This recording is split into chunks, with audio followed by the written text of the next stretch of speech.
Good morning, boys and girls. It's Sunday. I'm in Central Park, the Harlem end of Central Park. It is the Lord's Day. Thanks be to God for the boot camp here in New York City. Hot, sweaty and sunny, but successful. The documentary filming, we had some nuggets of gold from the students telling their stories and the infields that we got of them. So thanks to the guys who volunteered to be in the documentary. And like I promised, a Q&A for you, some Torero tough love before I fly to Los Angeles this afternoon with Craig. Success stories in New York City. I got laid on Wednesday with an English girl, irony of ironies, a Welshman and an English girl in New York. I met her in Washington Square on Wednesday afternoon. It was a same-day delay, so that evening I met her in Midtown, took her for a date near the Empire State Building, sealed the deal. And then Craig was against the clock, trying to get laid on Friday night. We went into Harlem, gutter game. I stopped a two-set, we bounced them into a place. One was on, my one was on, and the other one was a little aggressive lesbian, like a pixie from hell. And she was the masterful cock block, so she stopped both of us getting laid. And good on Craig, last night, even after the boot camp, he said, fuck it, let's go out. And as I was taking some pictures, the day game god smiled on Craig, and a tattooed Puerto Rican girl walked past, and it was on like Donkey Kong. He bounced her, then quickly bounced her home as I roamed the dark streets of Harlem waiting for the +1 message, safe to return. But he'll tell you that story. Anyway, we got a lot of questions to get through. If you've got questions for the next video, which I'll shoot in Los Angeles, leave them below here on YouTube or leave them on the blog. But the theme is tough love. So I'm trying to be cruel to be kind, all right? I'm giving it to you straight, real talk, as they'd say in Harlem, as they'd say in New York City. Because enough of the blue pill, enough of the bullshit, enough of the romantic ideals, enough of the old school day game in boyfriend mode, even worse in provider mode. Guys being overly sentimental, overly emotional, overly reactive, guys who've lost the frame, guys who are needy, guys who are supplicating. I've made so many videos on nice guys and how to get out of it and traits of the bad boy, and still we get some of these questions. So here we go. James says, let's be honest, day game is hard. Correct. You have to put the effort and work in to get good. Correct. You have to be dedicated and focused. There is no easy quick fix or an instant magic formula. You're answering this for me, James. True. You have to accept that it will take at least a year or two. Yeah, I would say a year for the skill set, 2 years to be on autopilot. And finally, the question, is it true that 95% of men who start day game drop out eventually and 5% remain dedicated and successful? Yeah, I would say that's about true. A lot of bootcamp students or guys I've taught do day game for a little bit, find a girlfriend, settle down with her. Maybe she's okay. She's not the dream girl, but she's okay. She becomes the one, they settle down, move in together, engaged, married, kids, dog, fence, car, it's over. Other guys do the boot camp, realize it's tough, and then go back to night game because you've got the crutch of alcohol and friends and music and plausible deniability. That's why day game is harder, because you're basically naked. Not in that respect. Although in New York, you probably could be, because there's enough crazy people here doing crazy things. And then there's that small percentage of guys who perhaps are sadomasochistic. They love it. They love the highs, they love the lows, they accept the anxiety, they accept the flakes, they accept the blue balls and token LMR, they accept the loneliness sometimes of being a bachelor in return for the freedom. Okay, don't get me wrong, being a bachelor is amazing, having random casual sex around the world is amazing, I'm not complaining. But I'm warning you, like I did in that realistic day game statistics video, it's tough. So cheers, James. Dream team, do you use any other openers except I thought you looked really nice? It's not an opener, because it's just don't hide your dick, it's just be honest. So you can say, I think you look really nice. Hello, you look cute. Hello, you look beautiful. Wow, you look lovely. I wanted to come and say hello. Make it spontaneous, make it authentic, make it genuine. Sure, that's the pull, because you're kind of kissing her ass, and then you have to push with the tease, with the challenge. That's the flirty, playful stack. You know, you look suspicious. You look like a spy. You look like a little squirrel. You look like an assassin. You look like you've stolen something. Accuse, accuse, accuse. So you give her the compliment and then you push her away.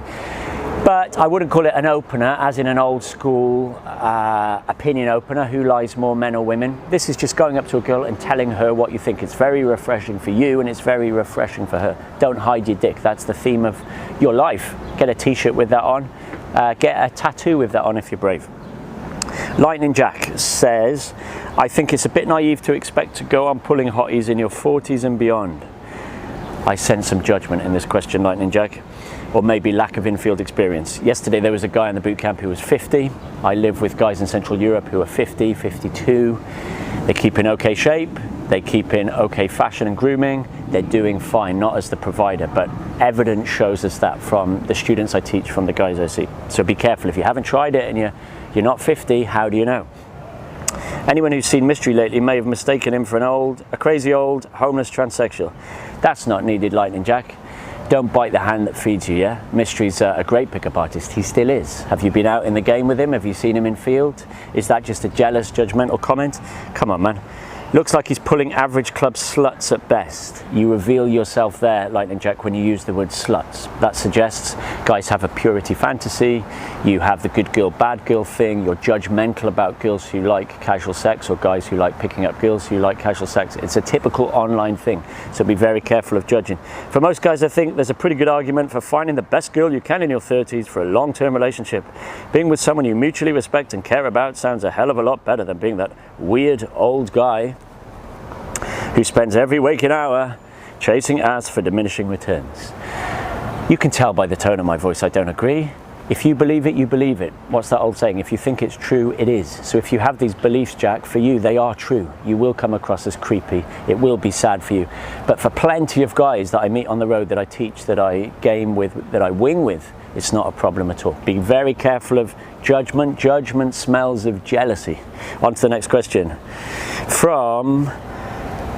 Let's go with Muad. He says, what advice would you give guys who are gaming in countries where sex is seen as shameful, almost illegal, and dating is frowned upon, like Morocco, Turkey, some Islamic Asian countries?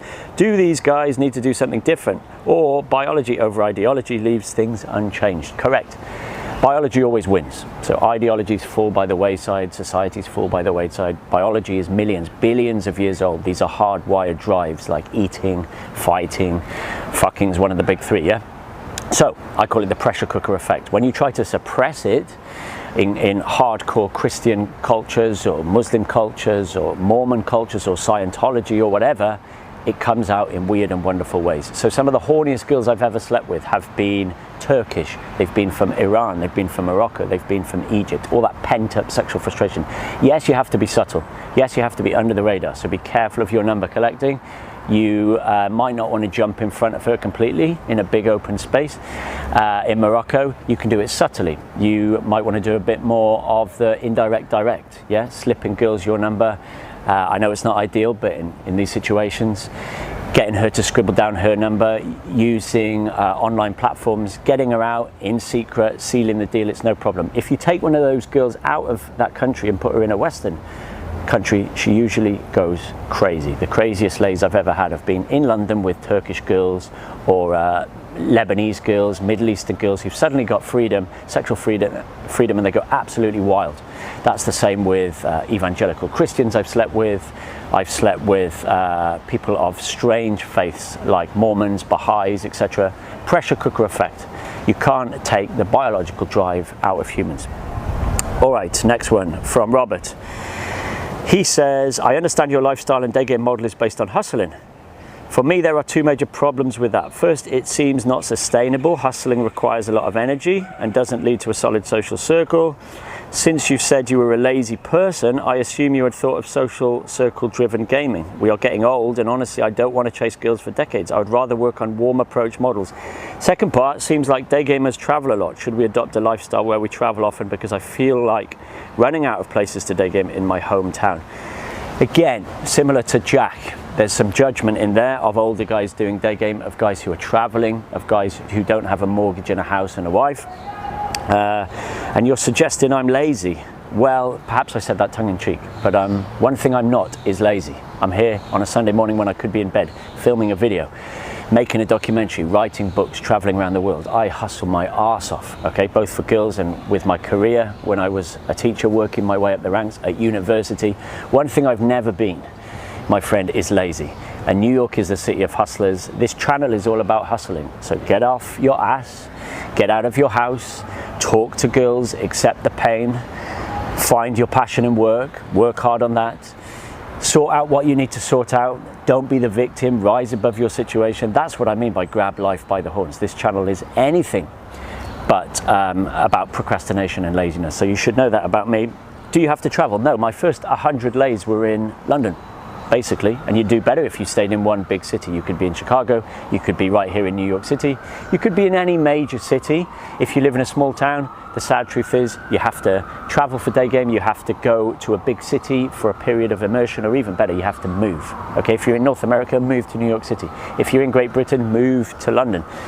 At least for a month, at least for a few weeks, to immerse yourself in the skill set. That's why day game evolved in London and New York, because guys can do endless sets and you'll never see those girls again. You can just get that muscle memory a lot quicker, but you don't have to travel. I just travel because I love it. It's part of my job. Remember, I'm still teaching guys. It's part of the flow mad thing, but not at all. A lot of successful day gamers live right here and don't move from New York City or London.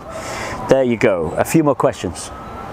TR says he's started day gaming solo recently, but I feel like my day game's taken a hit since I started going solo. AA popped up again, I'm less present in set, my vibe in between sets is a bit more negative. What do you do to keep your vibe up when doing solo day game? How do you recommend handling a low point in the session? I think I've done a podcast on solo day game, or I've certainly talked about it before. Solo day game needs a time limit. So say to yourself, TR, say 90 minutes, and say to yourself 10 approaches. So you've got to be brutal, like a gym schedule. You have to go out against the clock. That will push you. Pump yourself up before you go out, except the first one is the worst one. Listen to music in between sets. Try not to stop. Try not to amble around. Try not to make up your route. Know where you're going. Make it circular, so you have to get back to the start. Have a target. So I say one number a day and try to end on a high. So let's say you've done 10 approaches and you still haven't got a number, or they've been quite negative. Lower the bar a little bit. Say, okay, today's challenge is just a Facebook from a 7. I'm not going for my Model 9 today in Victoria's Secret. It's just a Facebook 7.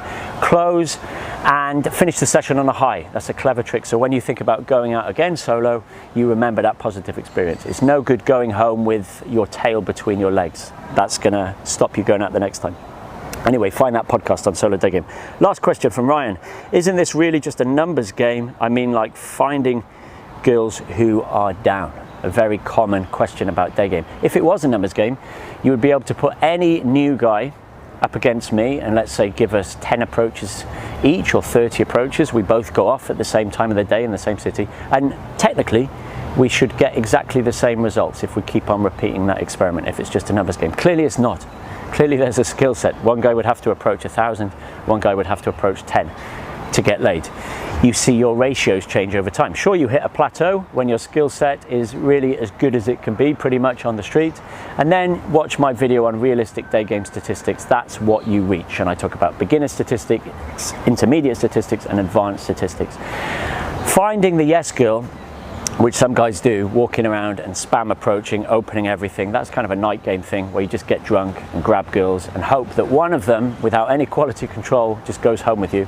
That does exist. It's not game. I've said many, many times, finding yes girls is not game. That's fool's mate. That's laziness. That's not technical at all. That shows no understanding of human dynamics. That shows a lack of calibration, and probably it's harder work because you have to go around all 100 girls in the club, or you have to stay out for 5 hours, talk to 200 girls just to find any girl that will give you the number. The definition of game is maybe girls. You can't get the no girls. Nobody can get the no girls by definition, but maybe girls are not sure. They'll give you a chance. They'll play the game of chess with you, and your superior skill will win the day. All right, was that lazy? I hope not. Some tough love from Terrero coming at you next time from Los Angeles. I will see you there. We will be in Hollywood, but from New York City, goodbye.